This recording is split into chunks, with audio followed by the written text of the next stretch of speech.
और रही बात ये भारतीय जनता पार्टी की, भारतीय जनता पार्टी ने जितना हमने रूल किया उससे ज्यादा अब रूल भारतीय जनता पार्टी। ठीक है, ओपी सिंह आप देख लीजिए 1989 से, जब 1989 से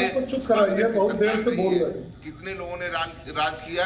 तो ठीक है सर, ठीक है अभिषेक जी। ओपी सिंह, प्रिया जी, इनकी पार्टी के बारे में तो मैं बाद में बताऊंगा क्या चल रहा है, उदाहरण सहित बताऊंगा, लेकिन उसके पहले जो 2-3 आरोप हमारी पार्टी के ऊपर लगा, एक महाराष्ट्र के ताजा घटनाक्रम को लेकर के, और ये जब जब कहीं हताशा में जाते हैं तो सीबीआई का नाम लेते हैं। इसके बाद मैं इनके पार्टी के बारे में बोलूंगा, उसके बाद उनको बोल दीजिएगा। पहली चीज, किसने जनता के साथ गद्दारी किया?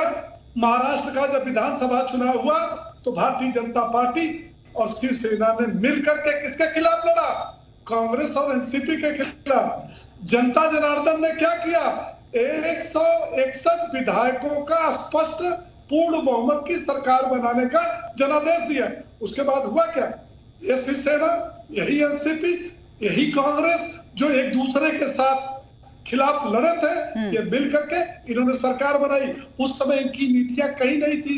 सीबीआई के खिलाफ ये राहुल गांधी, ये सोनिया गांधी और कई लोग सुप्रीम कोर्ट में भारतीय जनता पार्टी के खिलाफ जा चुके हैं, जहां से सुप्रीम कोर्ट ने खारिज कर दिया। लेकिन जो लालू यादव चारा घोटाले में जेल में बंद था, आरोप सिद्ध हो चुका था, जमीन के बदले नौकरी के मामले में जिस राबड़ी देवी के खिलाफ सीबीआई ने चार्जशीट दाखिल कर दिया, और आज उप मुख्यमंत्री तेजस्वी यादव के खिलाफ भी चारा जमीन के बदले नौकरी के मामले में चार्जशीट दाखिल कर दिया। अब बोलेंगे सीबीआई, बीजेपी। दूसरी बात, ये जयंत चौधरी की बात आ रही, चचा भतीजे की बात आ रही, टूट के गए थे उस समय भी बीजेपी के ऊपर दोष। इनके पार्टी के अंदर 2 चीजों को मैं कह के खत्म करना चाहूंगा। पहली चीज, जिसका नाम है इनके सहयोगी जयंत चौधरी, राजस्थान में वो घोषणा कर चुके हैं कि मेरा समर्थन राजस्थान चुनाव में विधानसभा में कांग्रेस को है। और जयंत चौधरी 10 दिन पहले बयान दिया है कि 2024 का लोकसभा चुनाव लड़ने के लिए कांग्रेस को साथ लिया जा चुका है। अब अखिलेश यादव और जयंत चौधरी समझे। दूसरी बात, ये गठबंधन की बात करते हैं, मैं साबित करके कह सकता हूं, जीवन में समाजवादी पार्टी ने कभी गठबंधन नहीं किया है।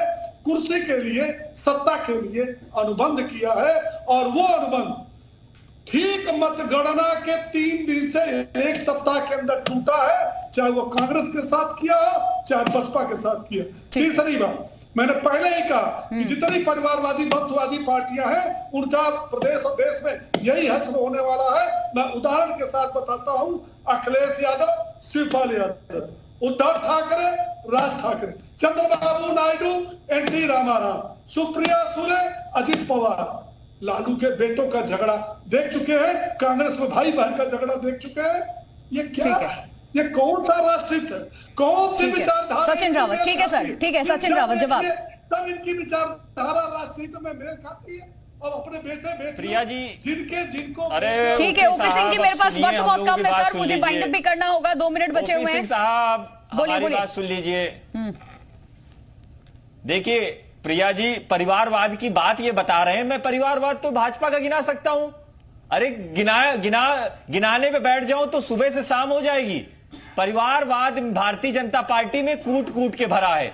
राजनाथ सिंह के सुपुत्र पंकज सिंह, पंकजा मुंडे जो है गोपीनाथ मुंडे की बेटी, एक सेकंड सर, राजे के बात हो रही है विपक्षी एकता की, ऑपोजिशन को आप एक करने निकले हैं, लेकिन उसी लेकिन जो बड़ी पार्टियां हैं इस वक्त, जिनके पास विधायक है, जो दम रखते हैं सत्ता परिवर्तन का, वही फूट होता दिख रहा है। सवाल इसीलिए खड़े हो रहे हैं ना, कांग्रेस को नकार दिया गया, आप लोग साथ मिलकर कॉम्प्रोमाइजिंग सिचुएशन में भी चलने की कोशिश कर रहे हैं, उस चीज को आप जो नेता है उस पार्टी के, वो मानने को तैयार नहीं हो रहे, क्यों?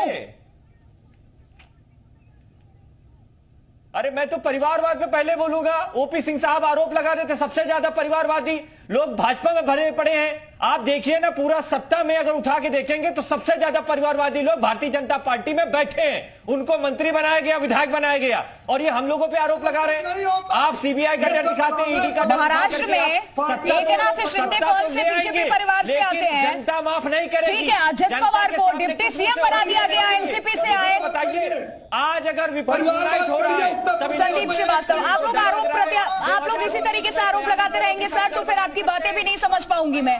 राजनीतिक विश्लेषक हमारे साथ है संदीप श्रीवास्तव। एक कमेंट आखिरी आपका सर, वक्त मेरे पास इतना ही था। एक कमेंट संदीप श्रीवास्तव। नहीं, देखिए ये तो आप एकदम स्पष्ट है कि देखिए, जिस तरीके से भाजपा को अगर लोकसभा चुनाव में आपको डिफीट देना है तो सारी विपक्षी पार्टियों को एक छत के नीचे आना होगा। लेकिन जिस तरीके से इनका गठबंधन आपस में ही टूटता हुआ दिखाई दे रहा है, वो आने वाले समय में ये कहीं ना कहीं ये आभास दिखा रहा है कि शायद 24 के पहले ही ये गठबंधन शायद कहीं से अपने आप में अलग होता ना दिखाई दे। लेकिन उत्तर प्रदेश की अगर आप बात करती है तो उत्तर प्रदेश में मैं ये कहना चाहता हूं कि समाजवादी पार्टी या भाजपा, देखिए जो सबसे बड़ी विपक्षी पार्टी हो समाजवादी पार्टी हो उत्तर प्रदेश में, तो उत्तर प्रदेश में अगर इनके बिखराव की बात कही जा रही है, जिस तरीके से मुद्दे आ रहे हैं कि उनके टिकट को लेकर मामला उठ रहा है या और भी बहुत से मुद्दे हैं, लेकिन अगर समाजवादी पार्टी को तोड़ना है तो उसके लिए मुझे लगता है कि शायद उनकी जो अंदरूनी जो विघटनकारी चीजें हैं उस पर आपको ध्यान देना होगा। लेकिन अच्छा, बाकी स्टेट में, महाराष्ट्र में भी एक आखिरी सवाल मैं आप ही से संदीप जी ले रही हूँ। हमें देखने को मिला बीजेपी जिस स्टेट में बहुत मजबूत नहीं है,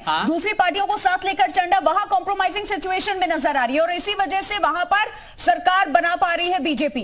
डिप्टी सीएम देख लीजिए, अभी अजीत पवार को इन्होंने बनाया, लेकिन उत्तर प्रदेश के संदर्भ में तो ये लागू नहीं होता है। नहीं, उत्तर प्रदेश में चूंकि वो बहुत बड़ी पार्टी के तौर पे देखती हैं आप, उभर के आती है, उत्तर प्रदेश में बीजेपी का विकल्प नहीं है ना कोई। उत्तर प्रदेश में वो अपने आप में इतनी दमखम उसके पास है और समाजवादी पार्टी या जो भी क्षेत्रीय पार्टियां लगातार प्रयास कर रही है कि उसके उस विमर्श को रोका जाए, लेकिन उतनी सफलता उनको मिलती हुई दिखाई नहीं पड़ रही है। उत्तर प्रदेश में भाजपा को या पूरे देश में जिस तरीके से मोदी का जो कद बना है उसको रोक पाना, देखिए जब तक विपक्ष एक साथ नहीं होगा, मुझे नहीं लगता है कि शायद इसमें सफलता अखिलेश यादव दिखाई पड़ रही है। इधर कोई भी लगा, देखिए अखिलेश यादव लगे हुए हैं, आपने बैठक, आपने लालू की जो बिहार में बैठक हुई उसमें देखा अरविंद केजरीवाल वहीं से, और चलिए बिहार की तरफ इशारा किया गया, आज ही बयान सामने आया है चिराग पासवान का, उन्होंने कहा है कि कुछ विधायक मेरे भी संपर्क में, एनडीए की तरफ उन्होंने भी इशारा कर दिया।